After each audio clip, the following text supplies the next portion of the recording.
என்று இயேசு சொல்றார். யார் உங்களை எப்படி பேசினான்னு, புறக்கணிச்சான, பரிகாசம் பண்ணான்னு, என்ன குற்றம் சொன்னா என்ன, உன் மனதில் வேதனை, காயம், தூங்க முடியல, நினைச்சு கலங்குறல்ல மகனே, நான் உன்னை நேசிக்கிறேன், நான் உன்னை புரிந்து கொள்ளுகிற தேவன். மகளே, நான் உன்னை நேசிக்கிறேன், உன்னை புரிந்து கொள்ளுகிற தேவன். யார் வேண்டுமானாலும் என்ன வேணாலும் குற்றம் சொல்லி உன்னை காயப்படுத்தட்டும், நான் உன்னை என் மகனாக பார்க்கிறேன், மகளாக பார்க்கிறேன். உன் வேதனை நீங்கட்டும். பிரியமானவர்களே, இயேசு கிறிஸ்துவின் நாமத்தில் உங்களுக்கு என் அன்பின் வாழ்த்துக்கள். எல்லாருக்குள்ளுமே ஒரு ஆவல். இதுவரைக்கும் ஆண்டவர் அற்புதமாய் நடத்தி கொண்டு வந்தார். நமக்கு என்ன வாக்கு வைத்திருக்கிறார், எப்படி நடத்த போகிறார் என்று அறிந்து கொள்ள ரொம்ப ஆவல். ஆண்டவருடைய வாக்கு தத்தத்தை விசுவாசித்து சொந்தமாக்கி கொண்டால் அவர்களுக்கு அந்த ஆசீர்வாதம் உண்டாகும். சிலர் இந்த மாதிரி காரியத்தை நம்புவதில்லை. அதுதான் ஆண்டவர் தினமும் நடத்துகிறார் என்று, அது தப்பு கிடையாது, அது அவருடைய விசுவாசம். ஆனால் ஆண்டவர் என்னோட பேசி இந்த வாக்கின்படி நடத்தணும்னு விசுவாசித்து ஜெபிக்கிறவங்களுக்கு தேவன் வாக்குத்தத்தம் கொடுத்து தைரியப்படுத்தி அதன்படி ஆசீர்வதிக்கிறதை என் ஊழிய பாதையில் ஏராளமாய் நான் பார்த்திருக்கிறேன். அதனால இதை உங்களுக்கென்று விசுவாசித்து சொந்தமாக்கி கொண்டால் இதனுடைய ஆசீர்வாதத்தை நீங்கள் காண முடியும். அப்படி இல்லை, நான் இயேசு விசுவாசிக்கிறேன், கூடவே இருக்கிறார், எல்லா காரியத்தில் நடத்துவார்னா அந்த விசுவாசத்திற்காக ஆண்டவரை துதிக்கிறேன். நீங்கள் அப்படியே அந்த விசுவாசத்திலே நீங்கள் தொடர்ந்து முன்னேறி செல்லுங்கள். சரி, ஏன்னா விசுவாசத்தில் பலவீனம் உள்ளவர்களும் புதுசாக வந்திருக்கிற மக்களும் ஆண்டவர்களை பலன் அடையத்தான் ஆண்டவர் இந்த வாக்குகளை சொல்லி அவளை உற்சாகப்படுத்தி தைரியப்படுத்துகிறார். இந்த நாளில் ஆண்டவர் வைத்திருக்கிற இந்த வாக்கு தத்தம் என்ன? வேத புஸ்தகத்தில் மார்க் எழுதின சுவிசேஷம் 5ஆம் அதிகாரம் 34ஆம் வசனம். இதைத்தான் உங்களுக்கு வாக்கு தத்தமாய் சொல்லி இந்த ஆசீர்வாதத்திற்காக ஜெபிக்கும்படி ஆவியானவர் எனக்கு திருவுளம் பற்றினார். அதிலிருந்து சில காரியத்தை உங்களுக்கு நான் சொல்ல விரும்புகிறேன். இயேசு கிறிஸ்து ஒரு தன்னை தேடி வந்து ஒரு அற்புதமான விடுதலை பெற்று கொண்ட மகளை பார்த்து சொல்லுகிறார், மகளே, உன் விசுவாசம் உன்னை ரட்சித்தது, நீ சமாதானத்தோடு போய் உன் வேதனை நீங்கி சுகமாயிரு. ஆண்டவர் ஒரு 3 காரியத்தை சொல்லுகிறார். சமாதானம், வேதனை நீங்கும், சுகமாயிரு. இதுதான் ஆண்டவர் கொடுக்கிற வாக்கு தத்தம். இந்த பெண்ணை குறித்து நீங்கள் பார்க்கும்போது 12 வருஷம் பெரும்பாடு என்கிற ஒரு கொடிய நோயினால் பாதிக்கப்பட்டிருந்த பெண். இது பெண்களுக்கே வரக்கூடிய ஒரு பெரிய பாதிப்பை உண்டாக்குகிற ஒரு வியாதி, பெரும்பாடு, உதிரப்போக்குன்னு சொல்லுவாங்க அந்த வியாதி. 12 வருடம் இந்த வியாதி தாக்கும்போது அவள் எத்தனை வைத்தியரை பார்த்திருக்கணும்? வசனம் சொல்லுகிறது, அவள் அநேக வைத்தியர்களால் மிகவும் வருத்தப்பட்டு தனக்கு உண்டான எல்லாவற்றையும் செலவழித்தும் சற்றும் சுகமாகாமல் வேதனையில் இருந்த போதுதான் இயேசுவை பற்றி கேள்விப்படுகிறாள். இந்த பெண்ணைக்கு இயேசுவண்ட வந்தபோது என்ன நடந்தது பாருங்க. முதலாவது அவளுடைய சரீரத்திலே வேதனை. 12 வருடம் ஒரு வியாதி அவளை துன்பப்படுத்தி கொண்டே இருக்கிறது. அது அவளை ரொம்ப பாதிப்புக்குள்ளாக்கி, சரீரத்தை பலவீனத்துக்குள்ளாக்கி, ரத்தம் போய்கொண்டே இருக்கிறதுனால மெலிந்து சோர்ந்து காணப்பட்டிருக்க வேண்டும். சரீரத்திலே ஒரு வேதனை. அது மாத்திரமல்ல, அவளுடைய செல்வங்களை எல்லாம் இவள் இழந்து விட்டாள். இந்த வியாதிய சுகத்தை பெற்றுக்கொள்ள இந்த வைத்தியரை பாரு, சுகமாயிரம் சொல்லியிருப்பாங்க. பணத்தை கொண்டு போய் செலவழித்து வைத்தியம் செய்தாள், சுகம் உண்டாகலை. பல மாத்திரை மருந்துகள் அந்த காலத்தில் உள்ள மருத்துவம் செய்திருப்பாள், இது சுகமாகலையே. அப்போ சொல்லிப்போ இங்கே ஒரு வைத்தியர் இருக்கிறாரு, அந்த டாக்டர்கிட்ட போனால் சரியாயிரும். அதற்கு தன்னுடைய பணத்தை எடுத்து கொண்டு போனால் பணம் தான் செலவழித்ததை தவிர சுகம் கிடைக்கவில்லை. தன்னுடைய சொத்துக்களை கூட விற்று அவள் செலவு செய்திருக்க வேண்டும் சுகத்திற்காக.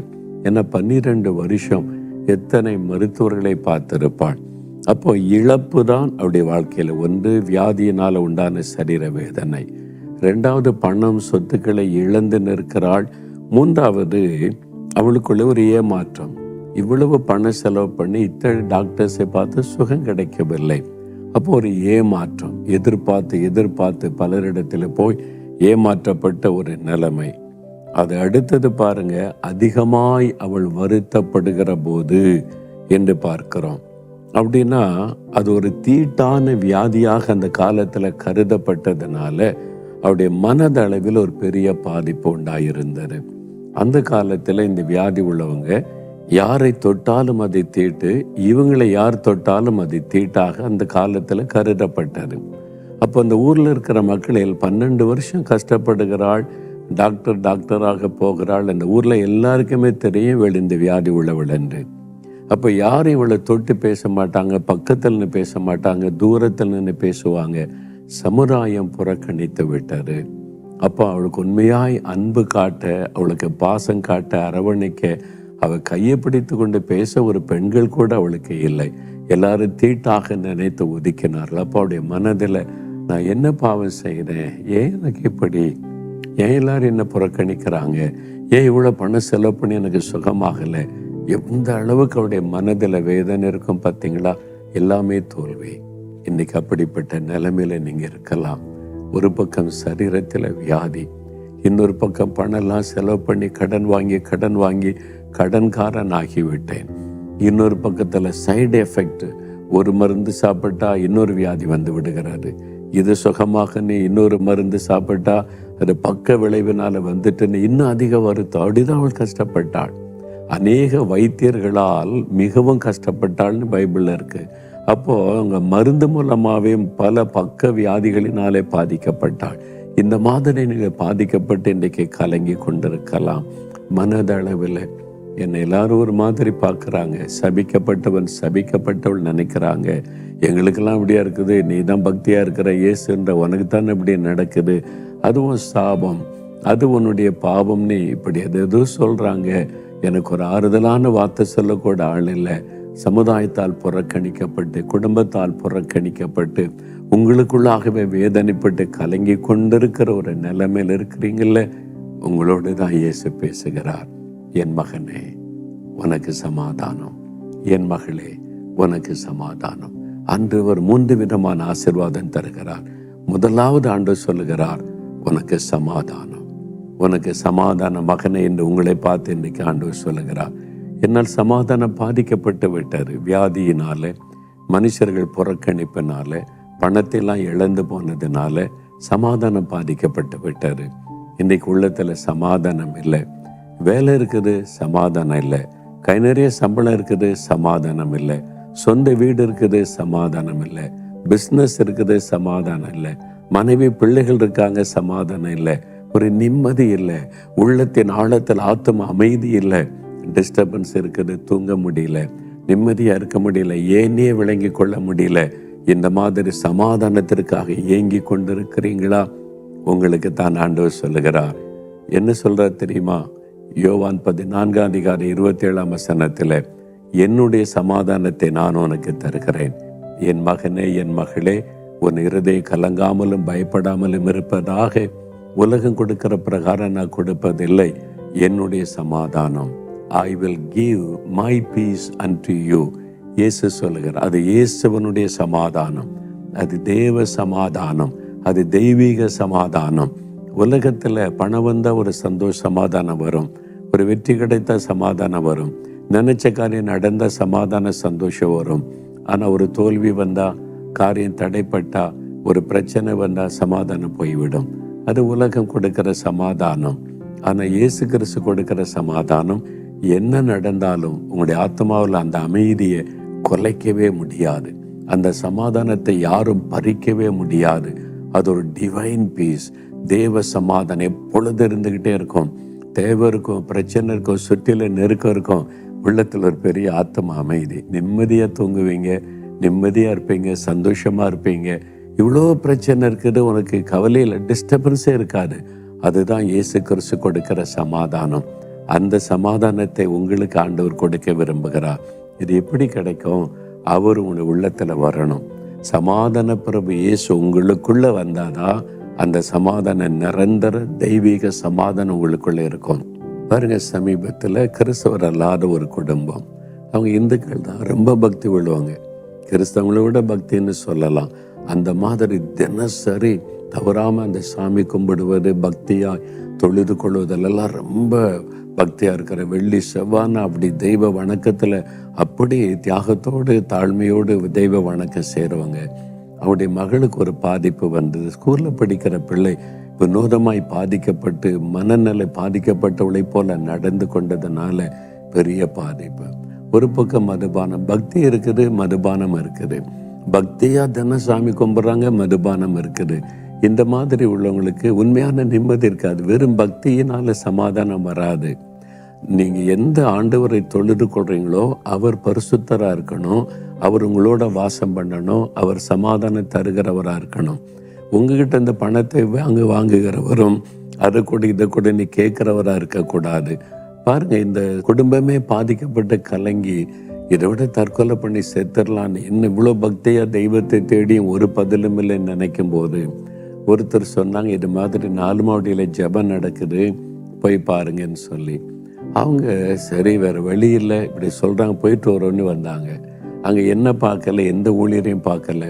அந்த ஜெபம் நடக்கிற இடத்துக்குள்ளே வந்தாங்க. தேவ சமூகத்தில் வந்த உடனே அவங்க சொன்னாங்க, ஒரு பெரிய சமாதானம் எங்களால் விளங்கி கொள்ளவே முடியல. இது வரைக்கும் இத்தனை வருஷமாக ஒரு பாரம் அழித்து கொண்டே இருந்தது. பணம் இருந்தது, வசதி இருந்தது, எல்லாம் இருந்து கூட ஒரு பாரம் துக்கம் அழித்து கொண்டு இருந்தது. தேவ பிரசன்னத்துக்குள்ள வந்தவுடன் அப்படியே அந்த பாரம் விலகி ஒரு தெய்வீக சமாதானம் ஆட்கொண்டது. அது எங்களால் விளங்கி கொள்ளவே முடியல. இதில் ஏதோ ஒரு காரியம் இருக்குது, இந்த இயேசுவில் ஏதோ ஒரு காரியம் இருக்குது. அவருடைய பிரசன்னத்தில் வந்தவுடனே ஒரு சமாதானம் வருது. அவரை முழுமையாக ஏற்றுக்கொண்டாங்க.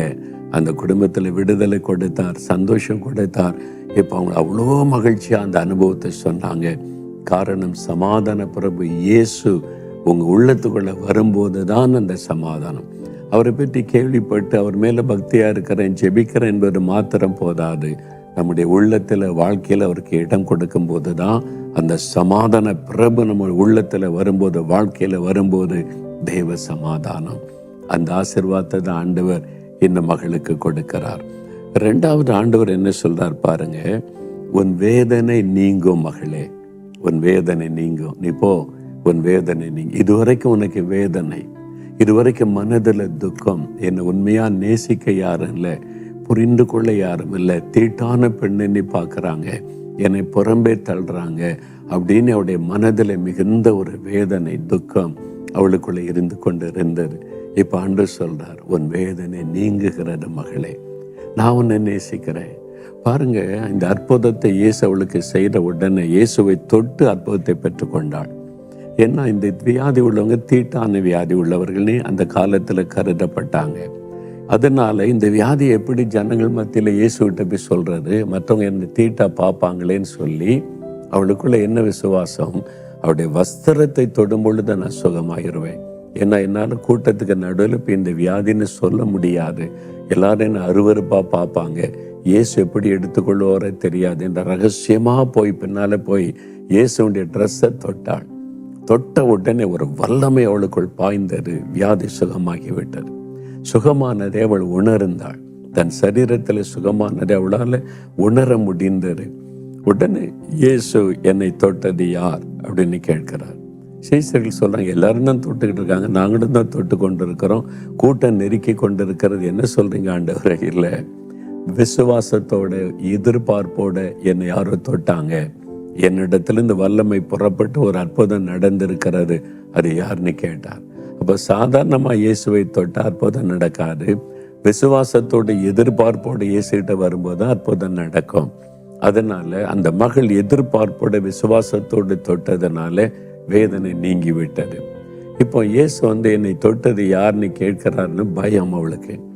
பயந்து நடுங்கி இயேசுக்கு முன்னால வருகிறார். ஜனங்கள்லாம் பார்க்குறாங்க, யாரு யாரு, ஏதோ இந்த பெண்ணு தான், இவ தான் இயேசுவை தொட்டு இருக்கிறா, இயேசு அவளை தான் யாருன்னு கேட்குறாருன்னா என்னன்னு எல்லாரும் பார்த்துருப்பாங்க, சீஷைகள் பார்த்துருப்பாங்க.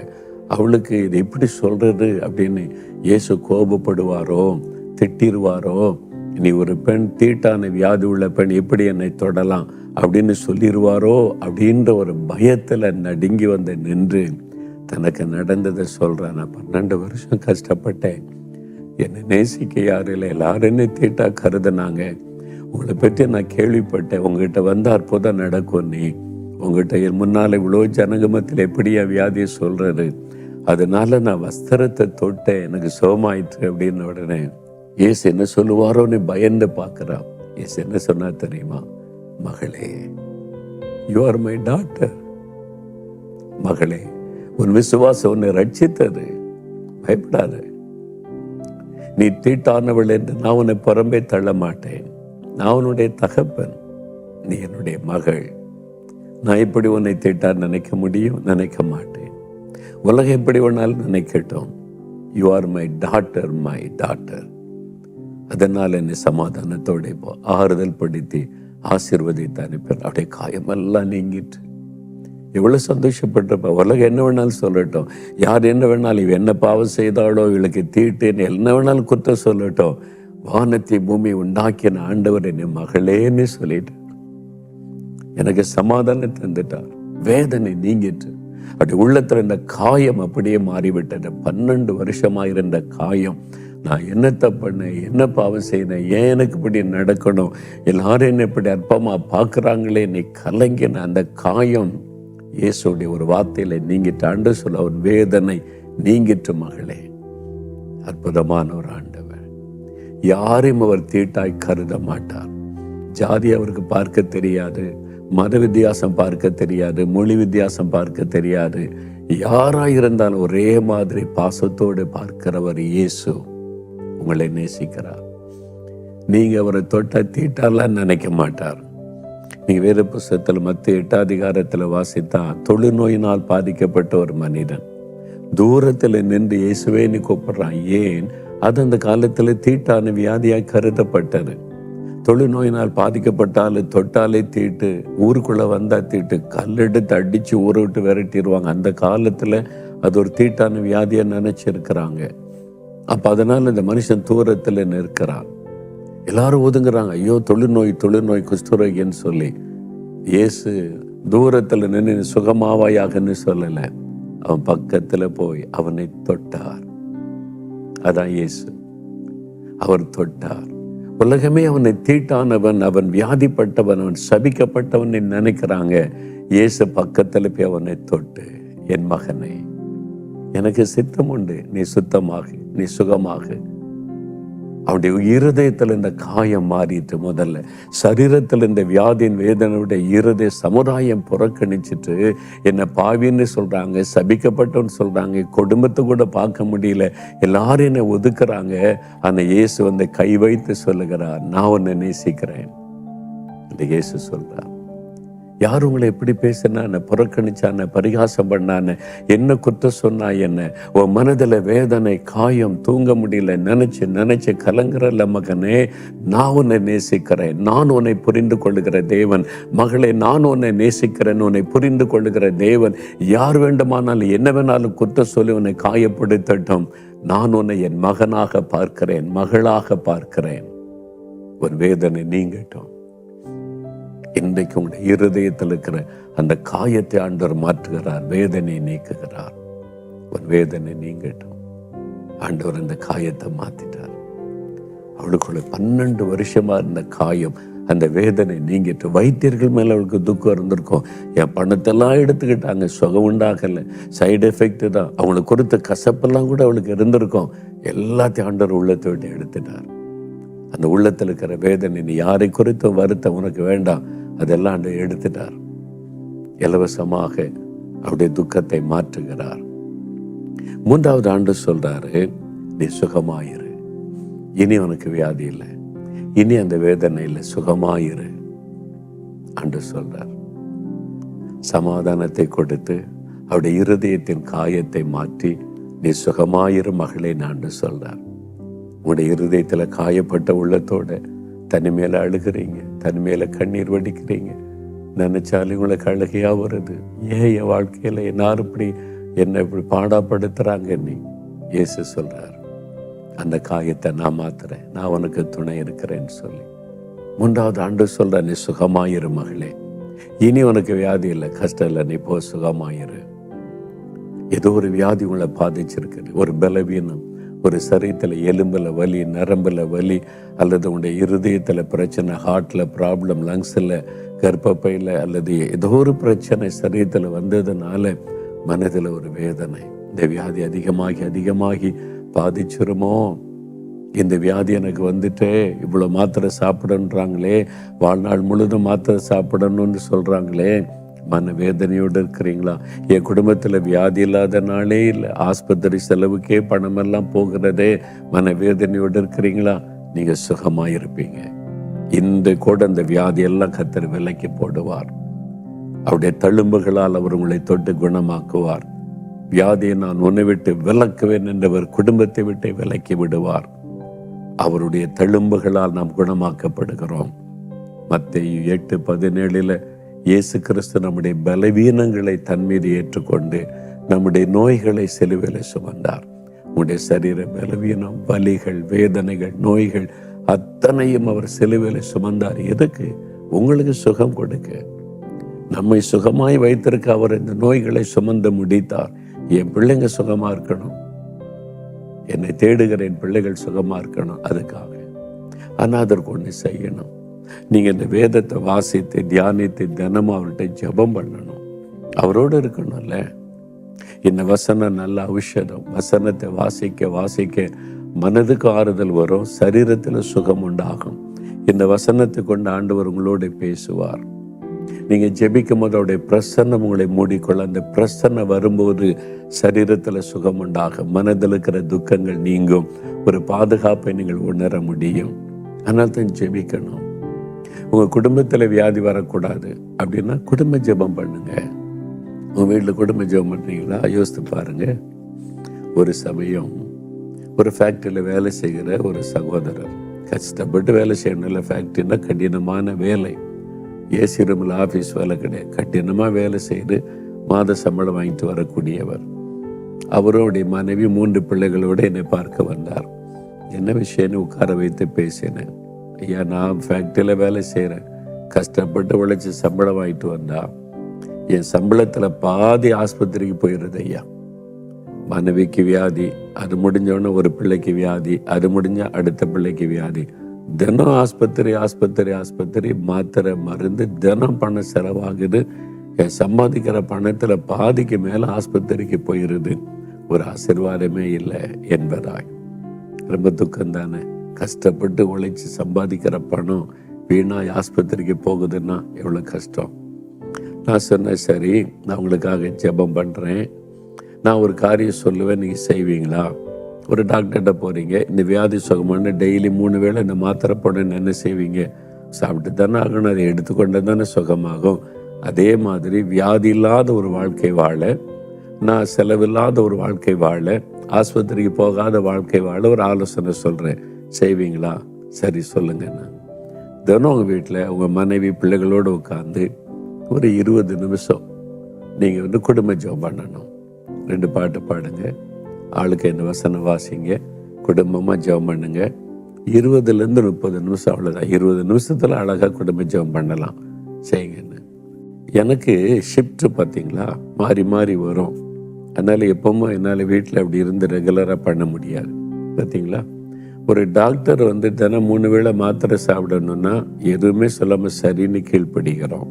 அந்த ஆண்டவர் ஒரு 20 நிமிஷம் குடும்பமாக உட்காந்து ஜெபிங்கன்னு சொன்னால் அதுக்கு காரணத்தை எடுக்கிறோம். சாக்கு போக்கு, நான் வேலைக்கு போயிடுறேன், பிள்ளைகள் ஸ்கூலுக்கு போய் ஏதாவது ஒரு காரணம். நான் சொன்னேன், ஒரு டாக்டர் மருந்து கொடுத்தா கரெக்டாக சாப்பிட்றீங்கள, ஆண்டவர் காசு கேட்டாரா, பணம் கேட்டாரா? உங்கள் வீட்டில் பாட்டு பாடி ஒரு 20 நிமிஷம் ஜெபம் பண்ணுங்க. பகலில் உங்களுக்கு எப்போ எல்லாரும் ஒன்று கூடுவீங்கன்னு பார்த்து, நீங்கள் வீட்டுக்கு தானே வருவீங்க, வேலைக்கு போக முன்னால குடும்ப ஜெபம் பண்ணலான்னா காலையில் பண்ணுங்க. ஷிஃப்ட் பிரகாரம் நைட் தான் வருவீங்கன்னா நைட்டில் உட்காந்து பண்ணுங்க. ஒரு நாள் உங்களால் வர முடியல, மனைவி பிள்ளைகளை வச்சு பண்ண சொல்லுங்க. ஆண்டவருக்கு முதலிடம் கொடுக்கணும்ல. அப்போ நம்ம இதெல்லாம் செய்யாம எப்படி ஆசீர்வாதத்தை எதிர்பார்க்கறது? ஆண்டவர் செய்ய ஆயத்தமா இருக்கிறார். நாம் செய்ய வேண்டியதை செய்யணும்ல. நான் ஜெபமும் பண்ண மாட்டேன், பைபிளும் வாசிக்க மாட்டேன், குடும்ப ஜெபம் பண்ண மாட்டேன், ஞாயிற்றுக்கிழமை சர்ச்சில் ஒரு காணிக்கை வேணா போட்டுற, ஆண்டவர் ஆசீர்வதிக்கணும். அதெல்லாம் கிறிஸ்தவ வாழ்க்கை. தினமும் இயேசுவோடு இருக்கணும். அந்த சமாதானம் உள்ள நிலைச்சிருக்கணும்னா இயேசு தினமும் எப்பொழுது உங்க கூட இருக்கணும். அப்பதான் அந்த சமாதானம் நிலைச்சிருக்கும். அந்த ஆறுதல் உங்களுடைய உள்ளத்துல எப்பவுமே வேதனை இல்லாத மகிழ்ச்சி இருக்கணுமானா இயேசுவோட நம்ம இருக்கணும். கடைசியில சரி ஐயா ஒத்துக்கொண்டார். சரின்னு அவங்களை குடும்பத்தை ஜெபம் பண்ணி ஆண்டவர்கிட்ட ஒப்பு கொடுத்து அனுப்பினேன். 2 மாசம் கழிச்சு திருப்பி வந்தாங்க, குடும்பமா வந்தாங்க, சிரிச்ச முகத்தோடு வந்தாங்க. உட்கார வச்சு, எப்படி இருக்கீங்க, நீங்க சொன்ன மாதிரி நாங்க குடும்ப ஜெபம் பண்ண ஆரம்பிச்சோம் ஐயா. இந்த 2 மாதத்துல ஒரு பைசா கூட ஆஸ்பத்திரி செலவே வரவில்லை. ஒரு அற்புதமான ஆண்டவர் இருக்கிறார்ல. ஏன் இந்த ஆசீர்வாதத்தை நம்ம பெற்றுக்கொள்ளல? நம்ம பக்கம் தான் தப்பு இருக்குது. ஆண்டவர் சுகம் கொடுக்க, நம்மளை பாதுகாக்க, ஆரோக்கியமாய் வைத்துக்கொள்ள ஆயத்தமா இருக்கிறாரு. குடும்ப ஜெபம் பண்ணாங்க, வியாதி போய் விட்டது குடும்பத்தை விட்டு. ஏன்? தேவ பிரசன்ன வீட்டுக்குள்ள இருந்தது. கர்த்தருடைய வசனத்தை வாசித்தாங்க, ஆண்டோடைய பாதுகாப்பு வந்து விட்டாரு. நீங்க ஜெபம் பண்ணி வசனத்தை தியானித்து குடும்பமா ஜெபிக்க ஆரம்பிங்க. சகல வியாதிகளும் குடும்பத்தை விட்டு விலகும். ஒரு வியாதி இல்லாத ஆரோக்கியமான குடும்பமா நீங்க இருக்க முடியும். சில சமயம் சில வியாதி வரும் போகும், அது கால சூழ்நிலைக்கு ஏற்றபடி. சில சமயம் சாப்பாட்டு முறையில வித்தியாசம் வரும்போது அது நேச்சுரல். எப்பவுமே வியாதி வியாதி வியாதி சாகு வரைக்கும் மாத்திர இது மாதிரி வாழ்க்கை வாழ்வதற்கு தேவன் நம்ம அழைக்கல. ஆசீர்வாதமா சுகமா இருக்க அவர் சொல்றாரு, சமாதானம் உன் வேதனை நீங்குகிறது, சுகமாயிரு. இந்த முழுமையான ஆசீர்வாதத்தை நீங்க பெற்றுக்கொள்ள முடியும். இப்ப அதுக்கு தான் நான் ஜெபிக்க போறேன். நீங்க ஜெபிப்பீங்களா? ஆண்டவருடைய கரத்தில் ஒப்பு கொடுத்த இயேசுவே, நான் இந்த வாக்குத்தத்தத்தை விசுவாசிக்கிறேன். சமாதான பிரபு என் உள்ளத்துல வரணும், எங்க வீட்டுக்குள்ள வரணும், என் வாழ்க்கையில வரணும். நீங்க எங்களோடு கூட இருக்கணும். எனக்கு இந்த தேவ சமாதானம் வேணும், நிம்மதி வேணும், ஆண்டவர் ஆத்ம அமைதி வேணும். இயேசுவே, என் உள்ளத்துல என் வாழ்க்கையில நீங்க வாங்கன்னு ஜெபம் பண்ணுங்க. ஆண்டவரே, என் இருதயத்தில் இருக்கிற கசப்புகள், வெறுப்புகள், மனிதரை குறித்த வேதனை, காயங்கள் எல்லாம் இன்றைக்கு நீங்கும்படி என்னை ஆறுதல் படுத்தி கொண்டு இருக்கிறீங்களே, உங்களுடைய வல்லமையினால் அவர்களை நீங்க பண்ணுங்க, வேதனை நீங்க பண்ணுங்க. நாங்கள் ஆரோக்கியமா இருக்கணும், நானும் என் குடும்பமும் என் வீட்டாரும் சுகமா ஆரோக்கியமா இருக்கணும். எங்க பணத்தை ஆஸ்பத்திரிக்கு நீ வீணா செலவு பண்ணக்கூடாது. எங்களுக்கு நல்ல சுகம் உடைய வாக்கு தத்தத்தின்படி உண்டாகட்டும். ஜெபிங்க, ஒப்பு கொடுத்து ஜெபிங்க. தகப்பனே, யார் யாருடைய வார்த்தைக்கு கீழ்ப்படிந்து அர்ப்பணித்து ஜெபிக்கிறார்களோ அத்தனை பிள்ளைகளுக்காக நான் ஜெபிக்கிறேன். யார் யாருடைய உள்ளம் இப்பொழுது சமாதானத்திற்காக ஏங்கி, இயேசுவே என் உள்ளத்தில் வாரும் சமாதானம் தாரும் என்று கேட்கிறார்களோ, அவருடைய உள்ளத்தை உடைய சமாதானத்தினால் நிரப்புவீராக. தேவ சமாதானம் அவர்களை ஆட்கொள்ளுவதாக. அவருடைய கலக்கங்கள் எல்லாம் விலகட்டும். சமாதானத்தை பாதிக்கிற காரியமெல்லாம் உள்ளத்தை விட்டு விலகட்டும். தேவ சமாதானம் அவளை ஆட்கொள்ளட்டும். ஆண்டவரே, உள்ளத்திலே காயப்பட்ட நிலைமையில மனிதரால் உண்டான காயம், வார்த்தையினால் உண்டான காயம், மற்றவருடைய புறக்கணிப்பினால் உண்டான காயம், மற்றவர்கள் மேல எரிச்சல், கோபத்தினால் உண்டான காயங்கள் எல்லாம் உள்ளத்தை விட்டு விலகட்டும். இயேசு கிறிஸ்துவின் நாமத்தில் இப்பொழுது அவருடைய உள்ளத்தில் ஒரு ஆறுதல் வரட்டும். உள்ளான காயங்கள் எல்லாம் நீங்கட்டும். இயேசு கிறிஸ்துவின் நாமத்தில் இப்பொழுது அதை எடுத்து போடுவீராக. பல வருடமாய் தொடர்ந்து வந்து கொண்டிருக்கிற அந்த இருதயத்தின் வேதனைகள், காயங்கள் மாறட்டும். இயேசுவின் நாமத்தில் வேதனைகள் நீங்கட்டும். சுகமாயிருங்கள் என்று சொன்னீரே. ஆண்டவரே, வியாதிப்பட்ட ஒவ்வொருவரையும் தொடுவீராக. உச்சம் தலை முதல் உள்ளங்கால் வரை இயேசு கிறிஸ்துவின் நாமத்தில் சுகம் உண்டாகட்டும். சகல வியாதிகளும் இயேசு கிறிஸ்துவின் நாமத்தில் விலகட்டும் என்று ஜெபிக்கிறேன். அவருடைய சரீரத்திலே பூரண ஆரோக்கியம் உண்டாகட்டும். வியாதியை நான் உன்னை விட்டு விலக்குவேன் என்று வாக்கு கொடுத்தீரேன். இந்த முழு குடும்பத்திலும் வியாதியை நீர் விலக்கி போடுவீராக. உம்முடைய இரத்தத்தின் வல்லம் என்று வீட்டுக்குள் இறங்கட்டும். அவளை தொடர்ந்து வரக்கூடிய நோய்கள், குழந்தைகளை தாக்கக்கூடிய நோய்கள், வயதானவர்களை பலவீனப்படுத்துகிற நோய்கள், தொடர்ந்து அவளை பாதித்து கொண்டிருக்கிற வியாதி பலவீனங்கள் இயேசுவின் நாமத்தில் இன்றைக்கு விலகட்டும். வியாதி இல்லாத ஒரு ஆரோக்கியமான வாழ்க்கையை அருளி செய்தருளும். அவருடைய குடும்பத்திலே வியாதி இல்லாத ஆரோக்கியமான குடும்பமாய் கர்த்தர் ஆசீர்வதியும். நீங்கள் சுகமாயிருங்கள் என்று சொன்னீரேன். சமாதானத்தோடு போய் வேதனை நீங்க சுகமாயிரு என்ற வாக்கு தத்தத்தின் ஆசீர்வாதம் உண்டாகட்டும். இயேசுவின் நாமத்தில் உண்டாகட்டும். இன்றைக்கோடு சகல நோய்களும் வேதனைகளும் விலகி சமாதானம், சந்தோஷம், மகிழ்ச்சி அவருடைய வாழ்க்கையில உண்டாயிருக்கட்டும். ஆண்டவருடைய கரம் தொட்டதற்காய் ஸ்தோத்திரம், ஆசீர்வதித்து விட்டதற்காய் ஸ்தோத்திரம். இந்த சமாதானமும் இந்த சுகமும் அவருடைய வாழ்க்கையில நிலைத்திருக்கும்படிக்கு அவர்களுக்காக வேண்டுதல் செய்கிறேன். விலகாதமுடைய பிரசன்னம் கூட இருந்த நடத்தட்டும். இயேசு கிறிஸ்துவின் நாமத்தில் ஜெபிக்கிறேன் பிதாவே, ஆமென், ஆமென். பிரியமானவர்களே, ஆண்டவர் அற்புதம் செய்தார். விசுவாசிங்க. இந்த வார்த்தை சொல்லி, ஆண்டவரே சமாதானம் என் வேதனை நீங்கிட்டு சுகம் உண்டாயிற்று. ஸ்தோத்திரம் பண்ணிக்கிட்டே இருங்க, மாற்றத்தை நீங்க காண்பீங்க. தினமும் இந்த வாக்கு தத்தத்தை சொல்லி ஜெபிங்க. குடும்பமா ஜெபம் பண்ணுங்க. குடும்ப ஜெபத்தை ஆரம்பித்து குடும்பமா ஜெபிங்க. நீங்க குடும்பமா ஜெபிக்கிறதா இருந்தா எங்களுக்கு தெரியப்படுத்துங்க. ஒரு குடும்பத்துக்கு என்னென்ன காரியத்துக்கு என்னென்ன வசனம் வைத்து எப்படி ஜெபிக்கணும் என்ற விவரங்களை உங்களுக்கு நாங்கள் அனுப்பி வைப்போம். திங்கட்கிழமை தோறும் நம்முடைய டிவி நிகழ்ச்சியில் காலையில் 6லேருந்து 7 வரைக்கும் குடும்ப ஆசீர்வாத நேரம். உங்களோட நான் உங்கள் ஃபேமிலியோடு இணைந்து ஜெபிக்கிற நேரம். இந்த நிகழ்ச்சியில் கலந்து கொண்டு குடும்பமாக ஜெபிங்க. வாரத்தில் ஒரு நாள் தான் நான் உங்களோட இருப்பேன், மற்ற நாள் நீங்களே ஜெபிக்கணும். இந்த பழக்கத்தை உண்டாக்குங்க. உங்கள் குடும்பத்துக்குள்ள வறுமை நீங்கும், தடைகள் மாறும், இந்த பலவீனங்கள் நீங்க ஒரு பாதுகாப்பு இருக்கும். திட்டமான ஆசீர்வாதத்தை நீங்க காண்பீங்க. கர்த்தருடைய ஆசீர்வாதம் உங்களோடு இருப்பதாக. ஆமென்.